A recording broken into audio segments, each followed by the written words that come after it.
know myself.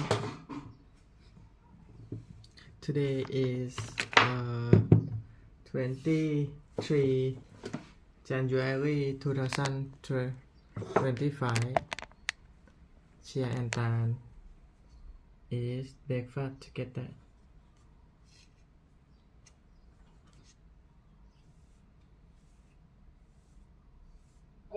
Longest presiding public company CEO in the enterprise software industry. Nobody has been.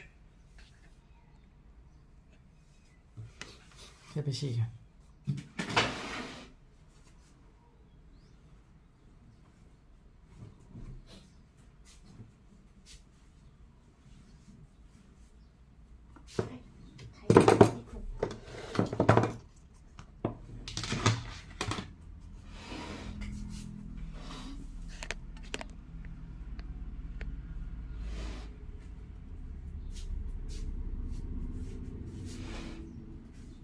กี่โมงอ่ะ10:46มีข้าวก็อิ่มแล้ว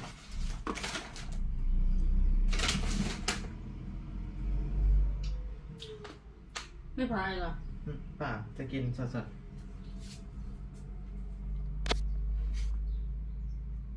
ก็ได้17 ชั่วโมง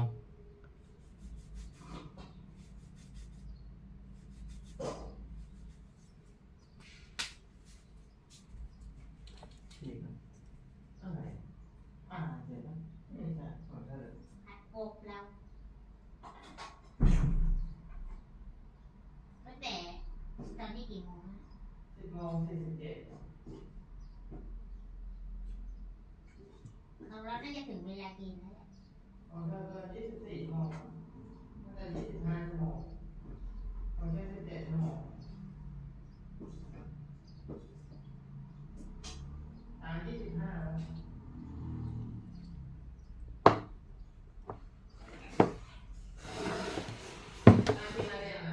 อย่าง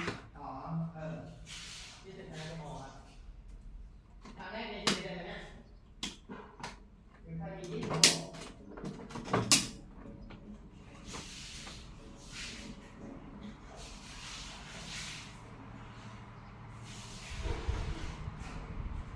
แล้วเมื่อก่อนเธออยู่ไปกินร้านหนเนาะก็ประมาณ24 ชั่วโมงอะนะเกือบทุกวันนะว่ากันทำไมหน้าเด็กกว่าเชียร์เยอะเพราะว่าไอ้ฟาสติ้งมาตลอดเราก็ไม่โดนแดดอีกโอ้โหเราก็โดนเร็วนิดโอ้โหมีแต่ทำแต่สูตรทั้งที่เธอไม่รู้นะว่ามันเกี่ยวข้องกับการอายุยืนแต่ไอ้ที่เธอทำทั้งหมดนั่นแหละทำให้อายุยืนส่วนเชียร์มีแต่จะแก่ทำแต่นอนดึกตื่นสายโดนแดดนอนน้อยกินเยอะแต่เธอแค่ยังไม่ได้ออกกำลังกายใช่ไหมคือตอนนี้ไม่ออกกำลังกายเท่า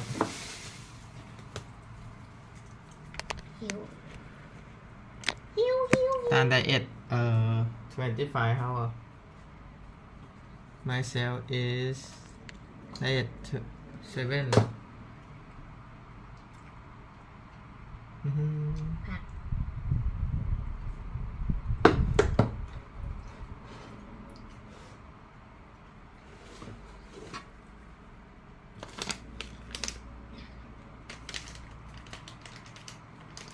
I diet 17 hour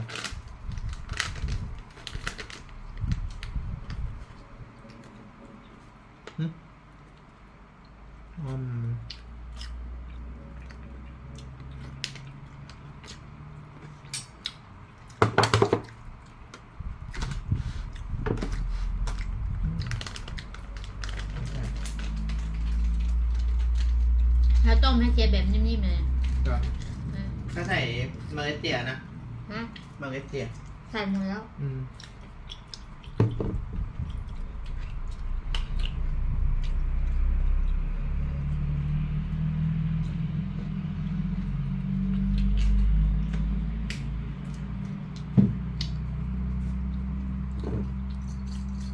อันนี้ค่ะข้าวหมู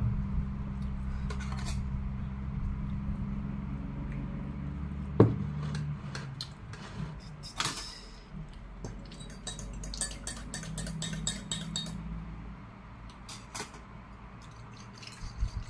นี่แก้โรคได้เยอะ เนี่ย อันนั้นดูมา สะเดาอ่ะ อ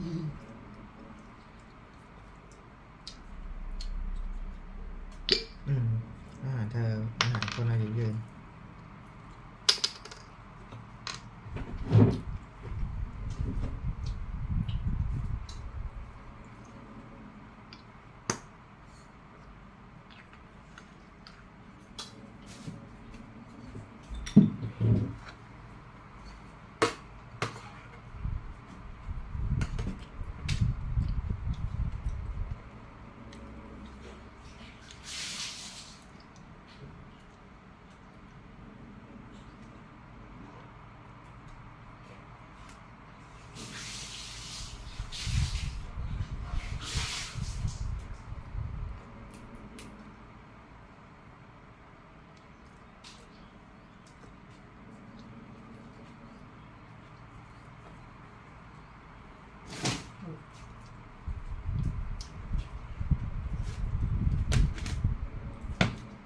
59.87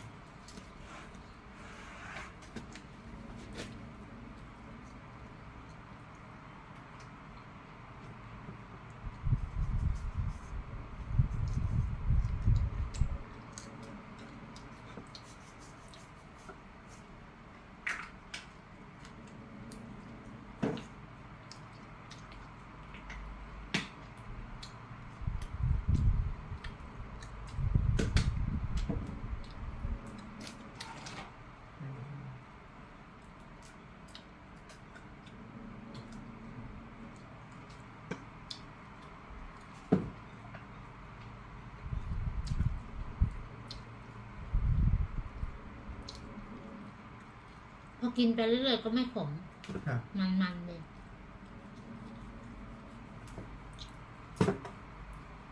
อะไรหรอ สะเดา อ๋อ ตอนแรกมันขมพอกินไปกินมามันก็มัน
มันไม่ใส่สตรอเบอรี่นะ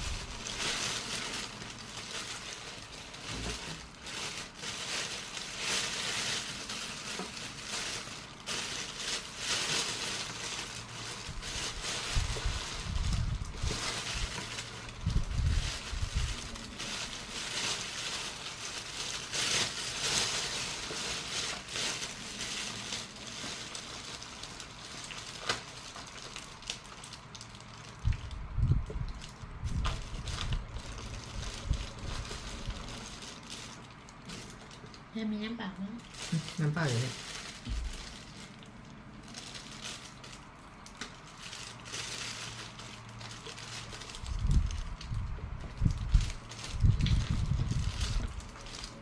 ผงช็อกโกแลตเจ็ด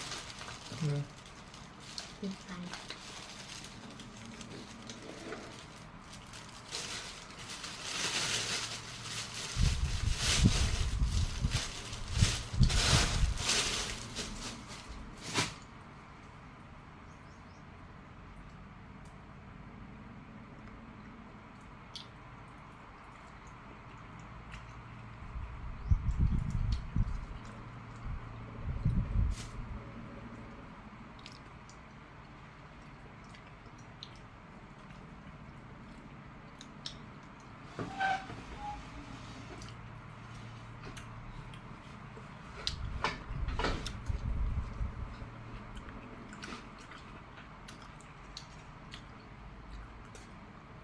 The CEO of a public enterprise software company longer than me. 22 years, 88 quarters. I count them one at a time. Everybody came and gone. Okay, how do you wreck a software company? You know, you have an answer for me? What do you think? Number one way to wreck it. I'm assuming it's going to be acquire somebody else. ไม่ได้กิน Make a acquisition. Make a bad acquisition. Okay, bingo. เออ The CEO of SAP comes in. He lasts for 9 months. He buys autonomy. They take an $11 billion write-off. It's pretty impressive to burn $11 billion in 11 months on one transaction that you probably spent, I don't know, a few hours on. I mean, like, how many lifetimes? How many? A million lifetimes to make $11 billion? So the number one way to kill a company is make a bad acquisition. And so I got all this cash. Do I go buy something? I have lived long enough to see 90%. Yeah, how about Microsoft buying Nokia? That was a good idea, right? By the way, you could have seen that one coming a mile away. That was the most awful idea you could imagine. You want to count the number? 90% of all acquisitions end awfully, right? And there's a few accretive ones. If you buy a small company, pump it through a massive distribution channel, jack it up by a factor of 10 with no variable cost, you know, maybe it works. But acquisitions are bad. So I'm not going to buy a company. So what else do you do with the cash? You buy your own stock back. Okay, how many companies have gone Toys R Us, gone bankrupt because they bought that, you know, they lever up, they issue a massive dividend, they drain the capital, right? Drain all the capital out of the company. They're running on, what happened if you were actually running on vapor when COVID hit? Yeah, it's all over. Everybody is insolvent. They're all out of business overnight. Okay, so that's another way to kill the company. You drain all your capital. So what's left? What the heck is left? Okay, Steve Jobs is my hero. Steve Jobs had a near-death experience with this company. Apple Computer was almost, you know, there was a point when Michael Dell told Apple they should just give the money back to the shareholders and shut down, right? That's a tweet you probably don't like coming back from me. Okay, so Steve Jobs kept all that cash, you know, till the day he died, and they accumulated. They didn't buy back the stock. I thought maybe I would like MicroStrategy to not die, and so I was going to keep the capital. And by the way, so I can serve the customers. Yeah, you have nightmares of your CFO. The nightmare is you let a customer down, right? Like when someone actually invests $10 million in my company software, and then they build something with it and they deploy it, you know, like you're going to go tell them, oh, we decided not to update the software? Let me put it a different way. How would you feel if you put $100 million into Bitcoin and then the miner said, we're turning off the rigs, and the developer said, we're not going to patch the bug or upgrade, and so it's just going to stop working, right? So you have an ethical, moral obligation to your customers. And a lot of times these CEOs, they kind of get cute. This is the problem with the LBO guys. We're going to get cute. We're going to I'm going to buy Marvel Comics. I'm going to leverage it up, drain the capital out of it, and bankrupt Marvel, right? Happened, right? Sad, happened, right? So don't want to do that. So what can I do? I just leave the cash in the bank, and I'm buying the stock back at some rate. And then along comes COVID. And COVID is this transformational experience. You know? Thomas Kuhn, in The Structure of Scientific Revolutions, which is the seminal work on the history of science, he wrote, when the paradigm shift comes along, right, the old guard, you know, when we invent antibiotics or the science of sterilization or nuclear energy or whatever it is we invent, the old guard rejects it. No one accepts it until they're dead, unless there's a war. And the one thing that will get people to change their mind is when they die and their kids take over. That changes some minds, right? Oh, yeah. And the other thing that gets people to change their mind is a war. You know, World War II, you know, and as Trotsky said, you may not be interested in war, but war is interested in you.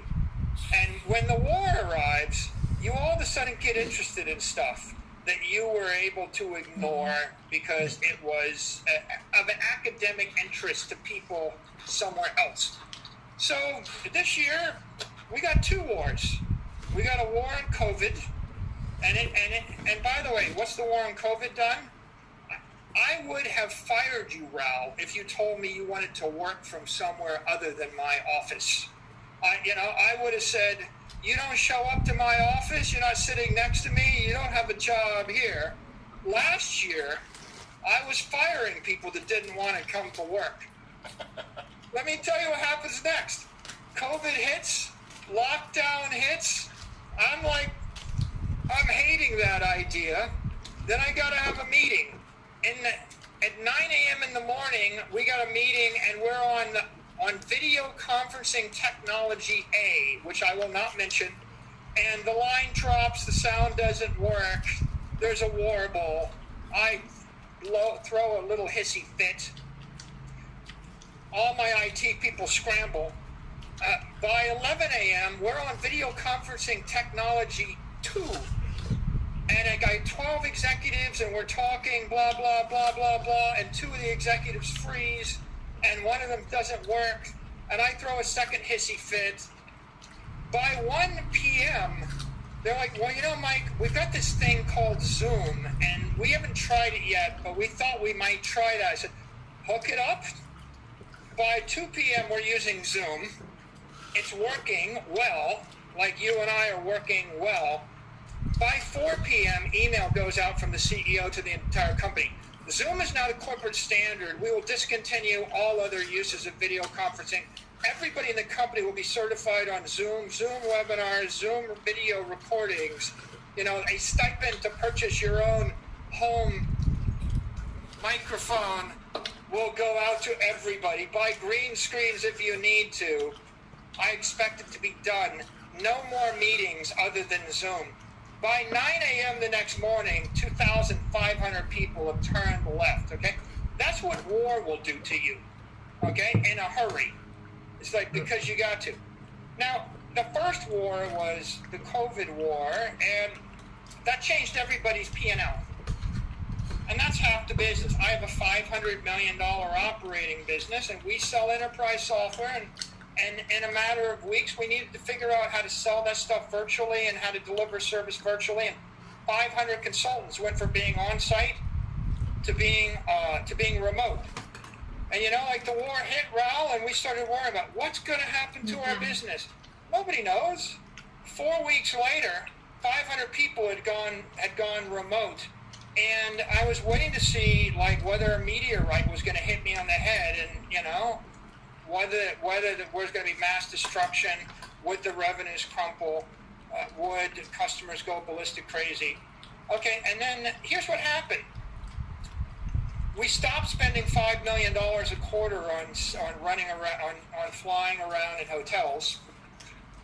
Our next $15 million worth of marketing events, trade shows got canceled on us.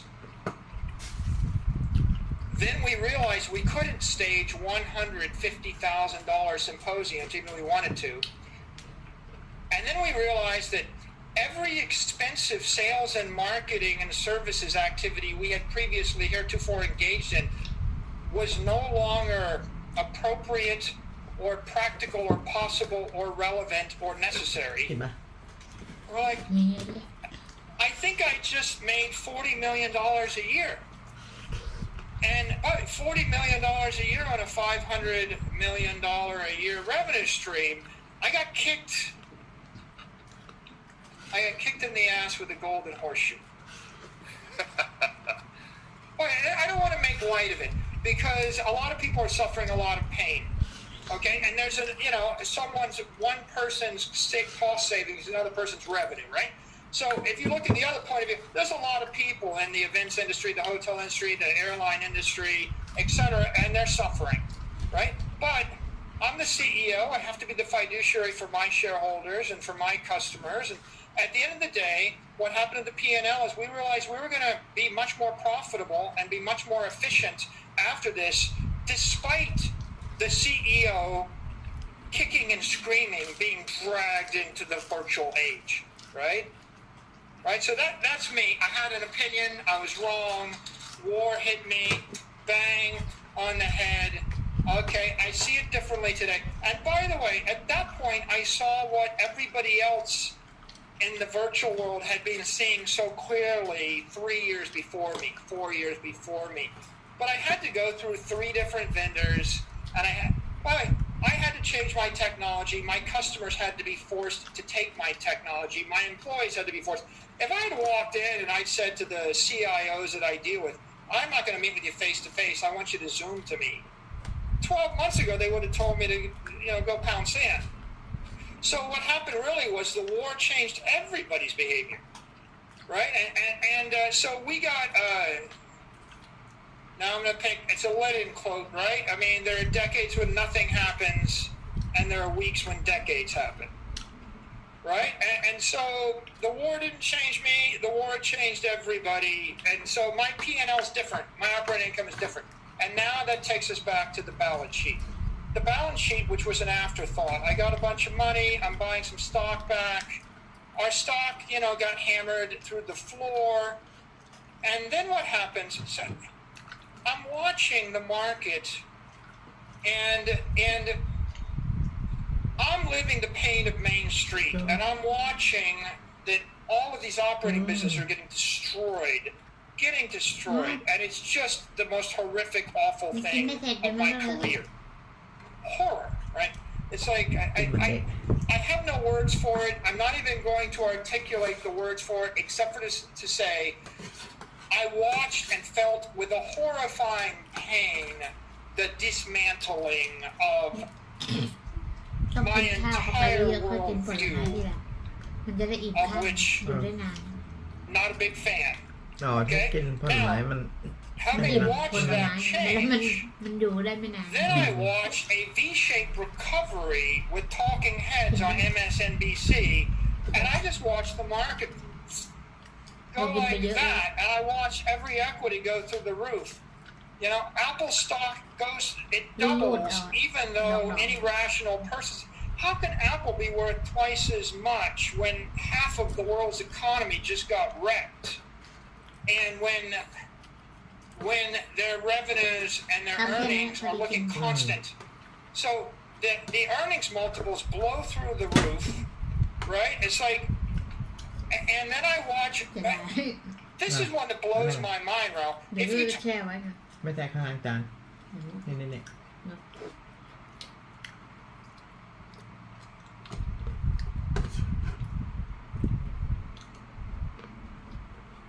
ใครอ่ะอืม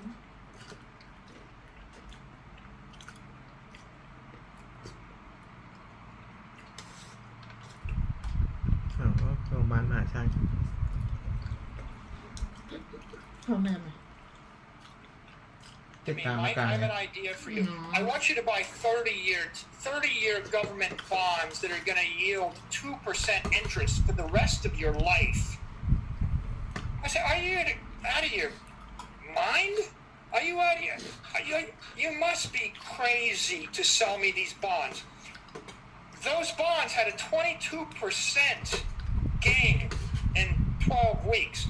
So you would have made a 22% gain on the long bond index. I'm like, and I feel like an idiot. Like, I would have made money buying bonds at 2% yield for the rest of my life.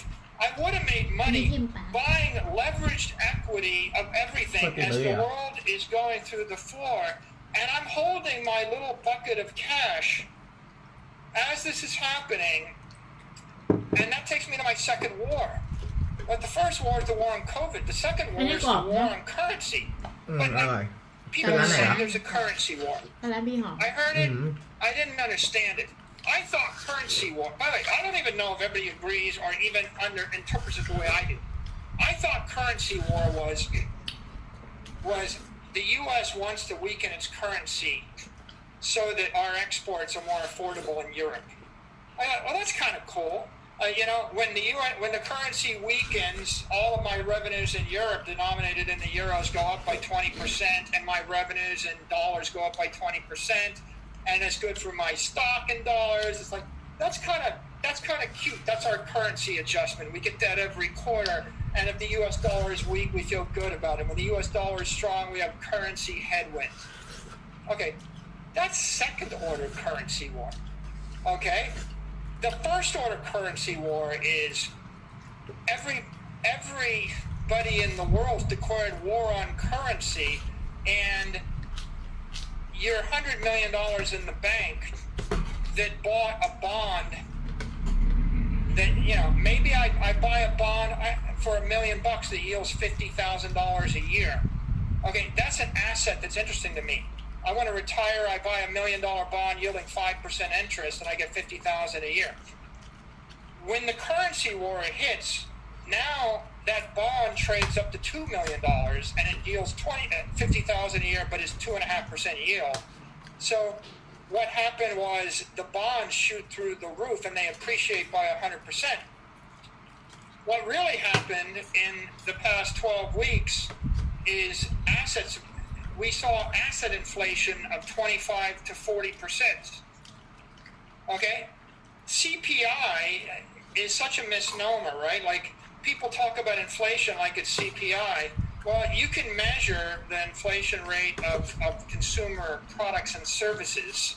Yeah, I buy Domino's Pizza, and I buy Netflix, and I buy YouTube. Those aren't inflating.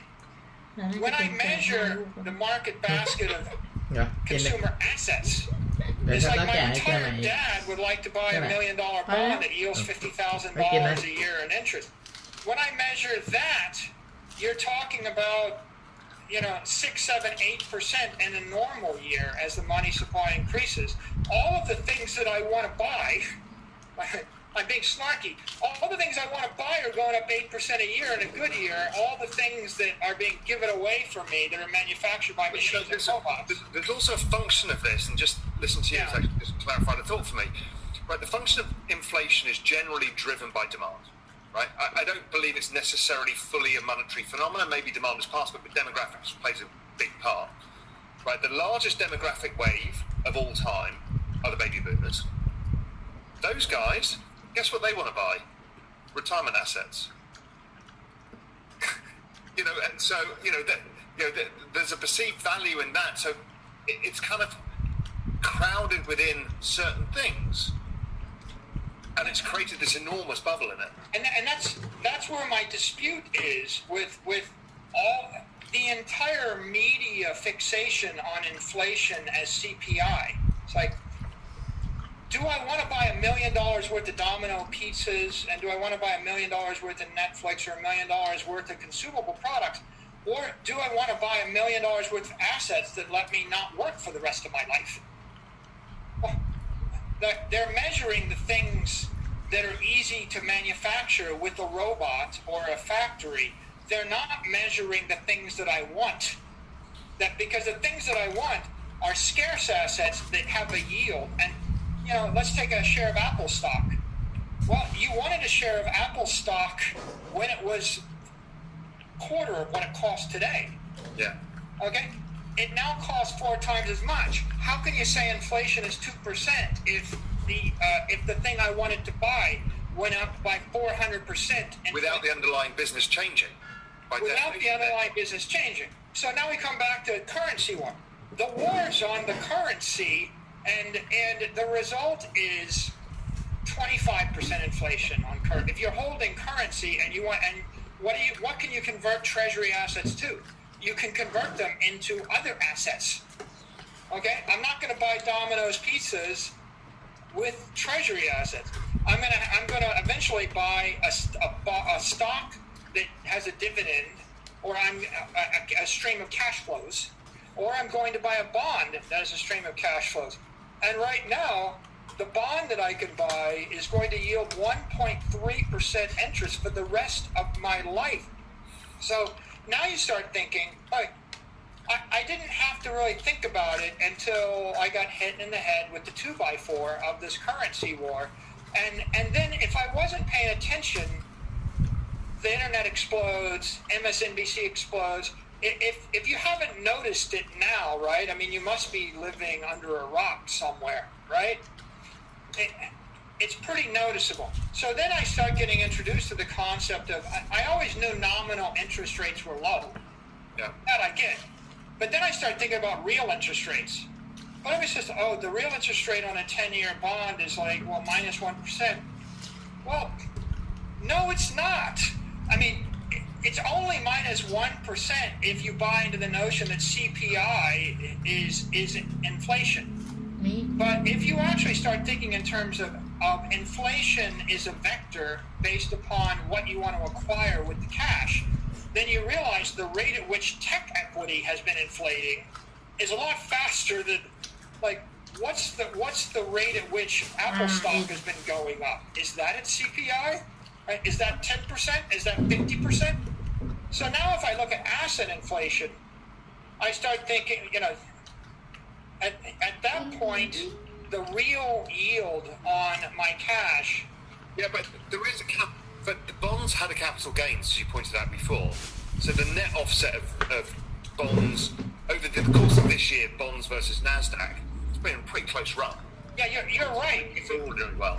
If you were smart enough, it's totally counter to my thinking. How could a person rationally lock up his company's capital for the next 30 years for 2% interest? See, if I'm the CEO and you said... No, you invested back in the business at the very least. If not, you're saying your business cannot generate a 2% ROI.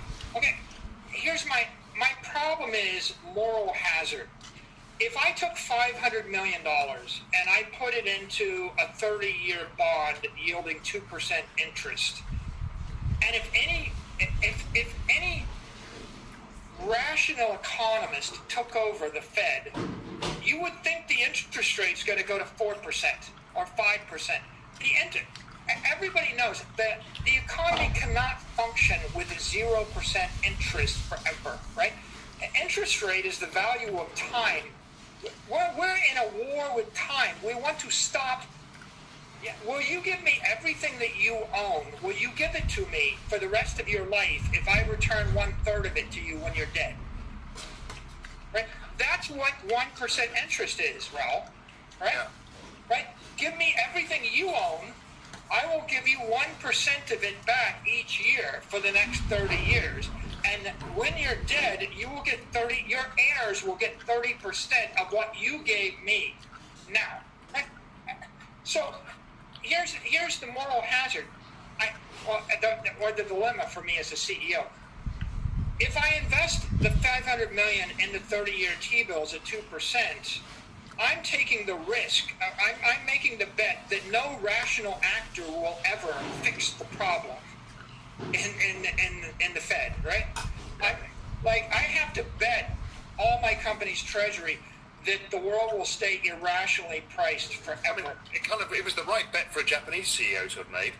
It's like, if Ray Dalio says cash is trash, right? Like, I don't know if he says it. The trolls say he says it. But,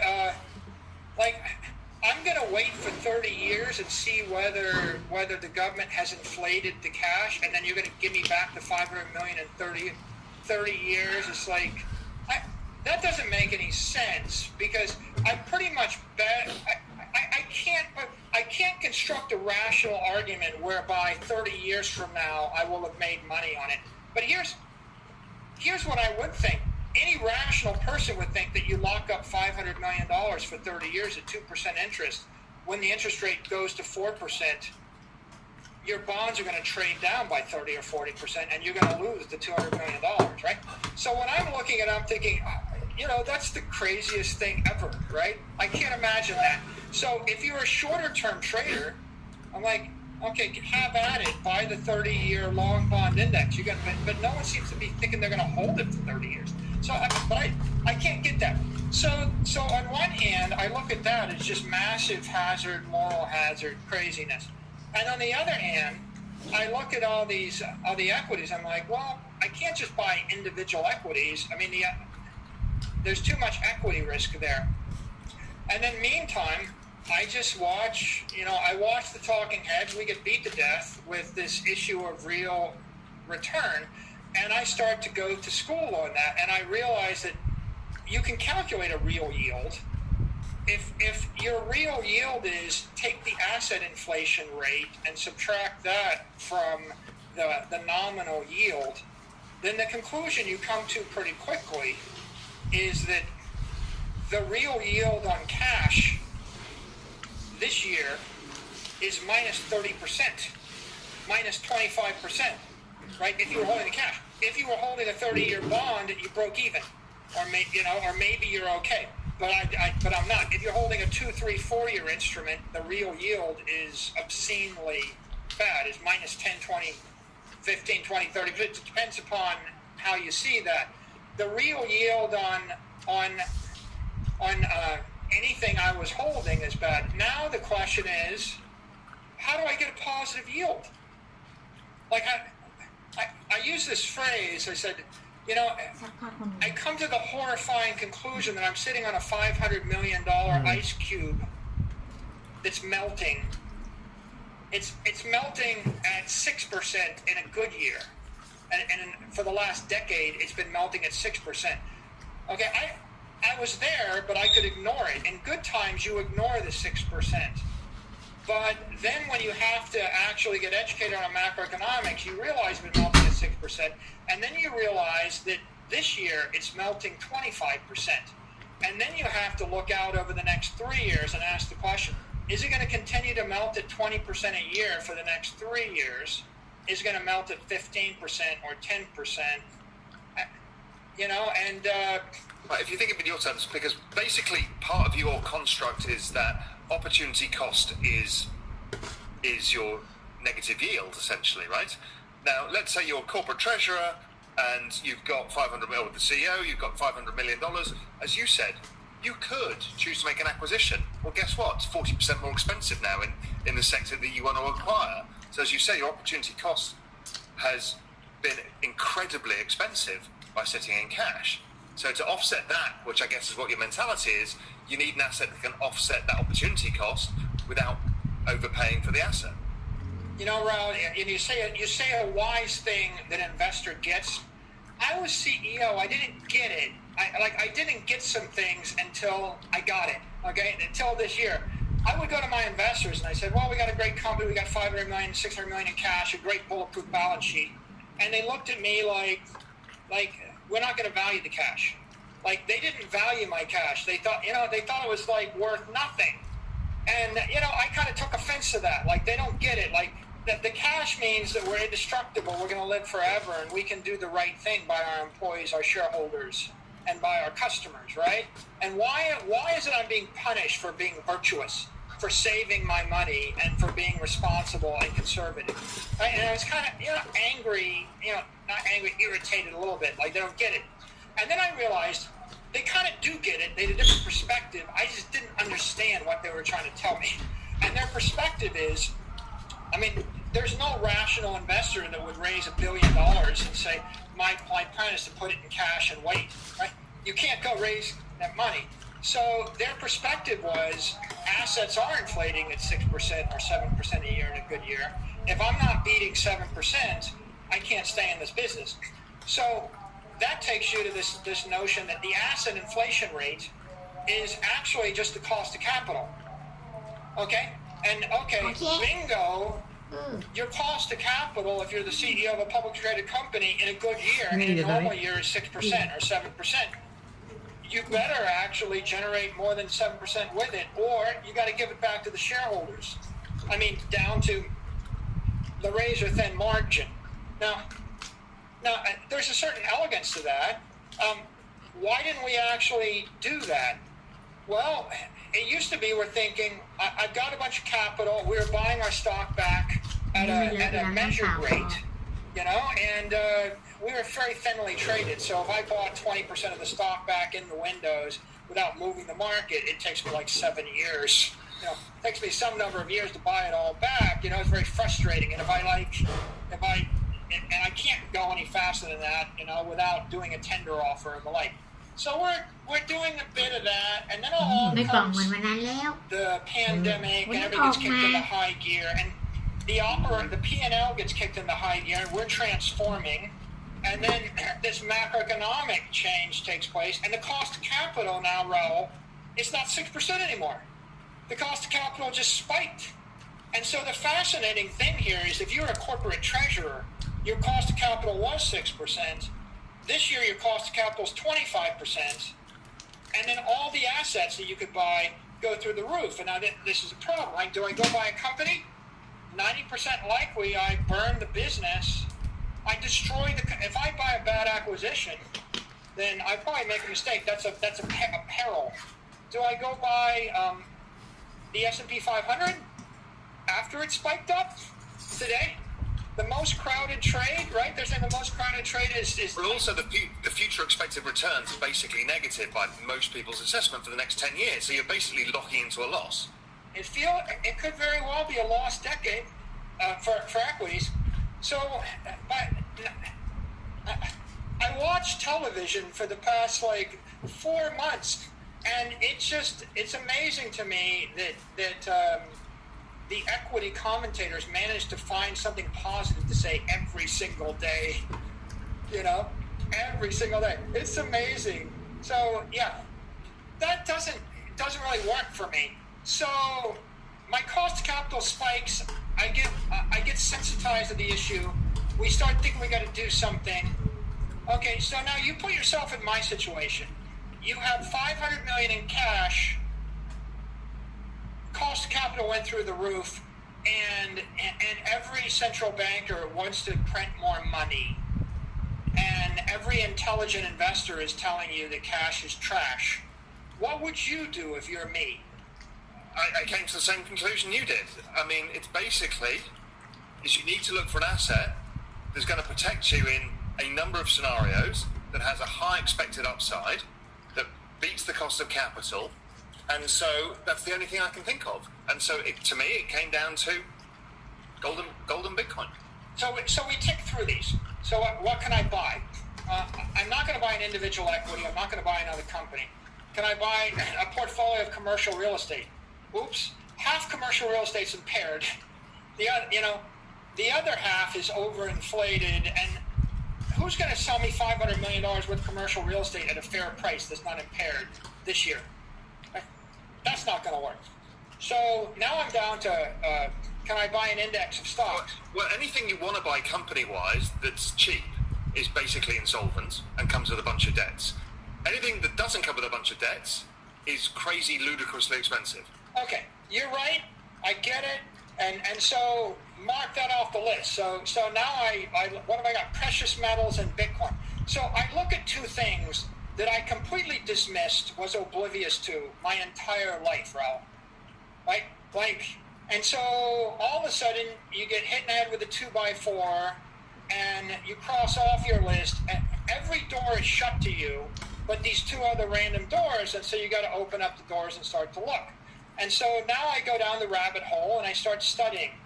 And you can learn anything on the internet. So all of a sudden, you get discovered by me. Pop gets discovered by me. I have this friend, Eric Weiss, who's runs a crypto hedge fund. And a couple of years ago, he told me about Bitcoin. I thought, well, that's crazy. I kind of dismissed it out of him, well, I mean, couldn't someone else create a Bitcoin cryptocurrency and then all the money will drain away? And maybe, how do you know it's going to work? And so I just don't even look at it, don't even think about it, And when all the other doors shut, this one opens, and now I have a problem, right? If someone took $500 million out of your bank, put it in your backyard, opened the back gate, and then every month someone came in and they burned 2% of your money, it's like you go from thinking your money is safe to having extreme anxiety. Extreme. So now I got a problem to solve. I first had to solve the P&L problem. Now we switch to the balance sheet. And so what do? Well, take this off. First I go and I study the stuff, and I get to introduce the stock to flow, right? And all of a sudden I'm looking at plan B, and what is stock to flow? Okay, 2%, 2% of the gold supply gets inflated every year. And then I start doing the math, and then I start thinking about it. I'm thinking, well, 2% minus, whatever, it's better. And then I start looking at crypto, and I look at Bitcoin, and then I realize, and then I start with all the concerns about Bitcoin, right? What if it gets forked, right? I mean, there's nothing more anxiety-inducing than when someone puts 8 pages in front of you of what happens to your crypto if it gets a hard fork or a soft fork and you're studying it. So I started studying it, but then I realized, here's what I realized in short order. Bitcoin's a $200 billion asset. Bitcoin is a hive of cybernetic hornets doing the bidding of Mother Nature, protected by a wall of encrypted energy, right? That's what I saw once I started to dig it. It's a living cybernetic hive creature with a wall of encrypted energy, and Lord help the guy that tries to shove his hand into that hornet's nest and steal from it, right? And I thought, that's interesting. And then I studied Ethereum. That's the number 2. And then I realized Ethereum is something totally different, a world computer, and they're still chasing after functionality. All sorts of functionality. And more power to them. Decentralized finance, it's interesting, it's experimental. It might be something that MicroStrategy's build something on in the future for Ethereum. Yeah, I mean, I guess what I'd say is I saw all that stuff, but there's still a question of will it work? It has to be proven, and there are centralized competitors to it, and they're not done with the functional architecture. I mean, if you understand proof of work, then when the founder says, well, we think we're going to switch it to proof of stake because we don't think proof of work will work for us, then you realize there's a fundamental dogmatic set of assumptions, and there's an existential debate going on there. Sure, fast forward to the conclusion, which is, if you look at all the proof of work crypto networks, Bitcoin is 92% of them all. The next competitor is 2%. The next competitor is 1.5%. The next competitor is less than 1%.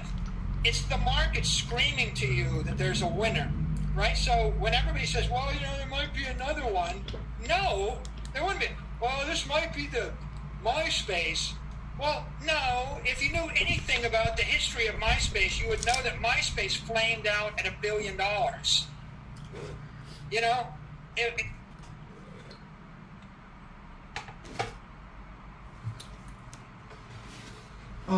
Finish.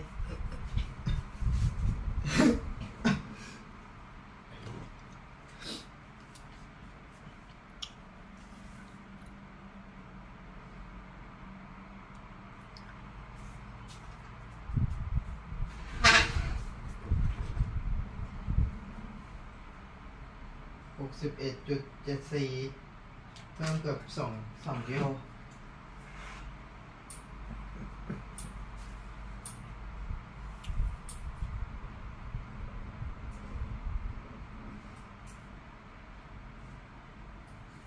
โอ้โห